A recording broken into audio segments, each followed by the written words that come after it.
Long COVID.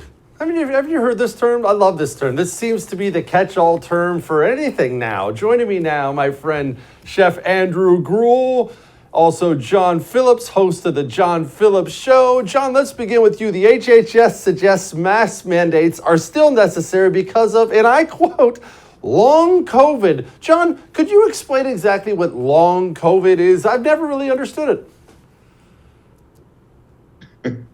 Well, it's a little bit like chronic fatigue syndrome. Whenever you don't want to have to go someplace, you say, oh no, I can't go to that dinner party. I've got long COVID. What are you, crazy? You're going to put me at risk?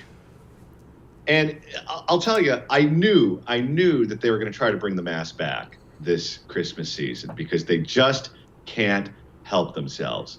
But I've only, in my years on the planet, found one mask that actually makes us safer, and that's duct tape over Joe Biden's mouth. Because as they say, silence is golden, but duct tape is silver.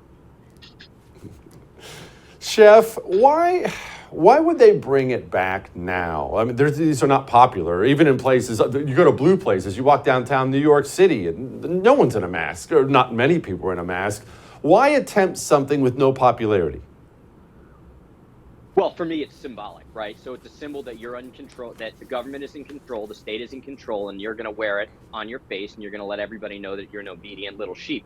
But also back to the duct tape thing, you know what they say is if you can't duck it.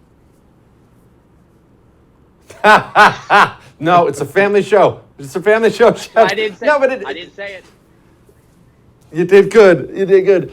Why did so many people go along with it in the beginning, John? So many people. I'm not talking about those of us who were forced to wear it on a flight. There ain't nothing we can do about that. You know, your doctor makes you wear it before you go in. I get that. But so many people really did embrace something that was, one, very, very stupid. You can feel the air through the sides. Come on. It was very stupid, and it was very uncomfortable, yet so many people wrapped themselves around it. I don't understand why. Well, it became like the AIDS ribbon. It was virtue signaling. By wearing the mask, you told the world that you're a good person and that you're better than the people at the grocery store who aren't wearing it. I also think to a certain extent that the fact that nobody believes the government and nobody believes the news media also played a role in it, because they still haven't come clean on where the virus came from. They told us conflicting things at the very beginning. Anthony Fauci at one point said, you need to wear the mask. And then he said, oh, no, don't wear the mask don't work. And then he was back to, you need to wear the mask again. So I think there was a lot of massive confusion for people who were trying to protect themselves, trying to do the right thing, but they just didn't believe any government or news media and figured, okay, I'll just wear it just to be safe. Chef, you were obviously, now I know you sold Slapfish, sadly, but I know you're starting another one. But you were obviously in the restaurant industry during the worst of this COVID insanity. Why did they fall for so much of this stuff? I know you guys were just so oppressed by so much of it. What made Americans so susceptible to this?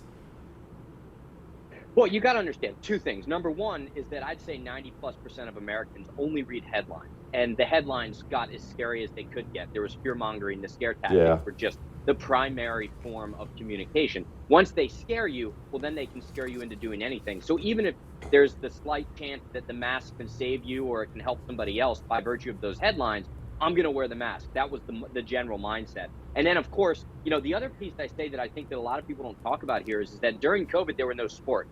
All the people who were diehard sports fanatics who would wear the jersey with their favorite player's name on the back, they suddenly became political pundits. And they took all the energy that they otherwise would have spent supporting a sports team, and they started supporting people like Fauci, and whether it was either on the right or the left, but it was primarily on the left because those were the people reading the headlines from things like ESPN, et cetera. So the mask became the jersey. The mask became the Kobe Bryant jersey. It became the I'm a Lakers fan, right? Or whatever is next. And it was that energy that got transferred over and frankly hasn't left, right? We're still in that COVID mindset, as crazy as it sounds.